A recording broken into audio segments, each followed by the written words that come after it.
In Heavenly Places, a devotional by Ellen G. White. Gift of God's Love, January 5th. For God so loved the world that he gave his only begotten Son, that whosoever believeth in him should not perish, but have everlasting life. John 3, verse 16. How can we understand God? How are we to know our Father? We are to call him by the endearing name of Father.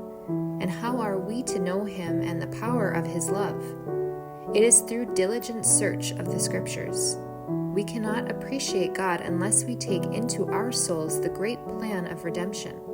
We want to know all about these grand problems of the soul, of the redemption of the fallen race.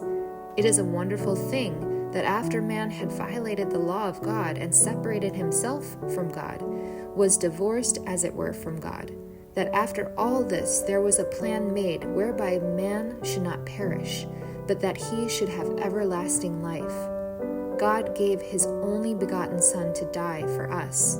When our minds are constantly dwelling upon the matchless love of God to the fallen race, we begin to know God, to become acquainted with him. Right here on this little atom of a world were enacted the grandest scenes that were ever known to humanity. All the universe of heaven was looking on with intense interest. Why? The great battle was to be fought between the power of darkness and the prince of light. Satan's work was to magnify his power constantly. He was all the time placing God in a false light. He was presenting him as a God of injustice and not a God of mercy. He was constantly stirring up their minds so that they would have an incorrect view of God. How was God to be rightly represented to the world? How was it to be known that he was a God of love, full of mercy, kindness, and pity? How was the world to know this? God sent his Son, and he was to represent to the world the character of God.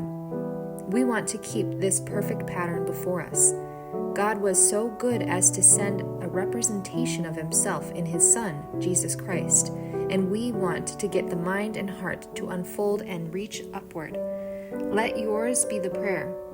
Reveal thyself to me, that in thy matchless grace I may lay hold on the golden link, Christ, which has been let down from heaven to earth, that I may grasp it and be drawn upward.